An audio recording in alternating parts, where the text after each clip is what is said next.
American Heart Association, 45% of all heart attacks occur in people who are under the age of 65. That's 45% of them.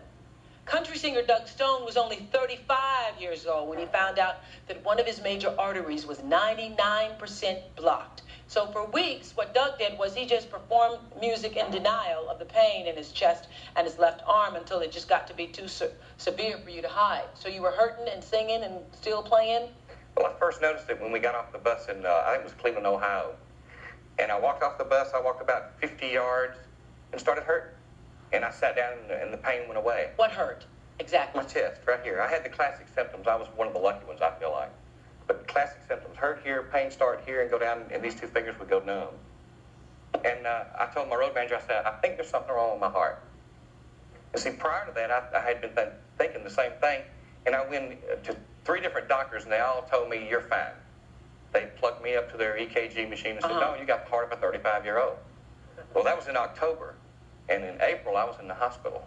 Wow. But for 6 weeks, I would play golf and walk the courses and start hurting. And I'd tell my band leader, I say, bring the cart up here. I'm hurting. I got to ride. And it was like, you know, I'm 35. My heart shouldn't be killing me. And when I found out that's what it was, I stress test myself. Did some sit-ups and said, where's my heart? Because when I quit exercising, the pain would go away. Wow. So I told him, I said, we're going back to Nashville and have surgery. And I walked in and I'm talking to the doctor and he said, well, let's check your neck because I had a neck injury from a swimming pool accident. And I said, Doc, it ain't my neck, it's my heart. My heart's going to kill me if you don't x-ray my heart. And he said, well, you know, there is a mortality rate of, I think it's 1% of dying on the table from an arteriogram. I said, well, if you don't do it, I'm going to die anyway, so let's go. And we went in there and did it, and he walked back in the room and said, yeah, you've got 4 clogged arteries. One of them's 99% blocked. All of them are in the 90%. So what would have happened if you had have insisted? I'd be dead now. That's a fact. I would have given myself... Why did the doctors not believe that it was your heart? I have never understood that. That doesn't make any sense to me. I mean, you know, you got a guy standing there saying, there's something wrong with my heart, and they're all going, no, it's perfect. You know, but you yourself, you know if there's something wrong with you.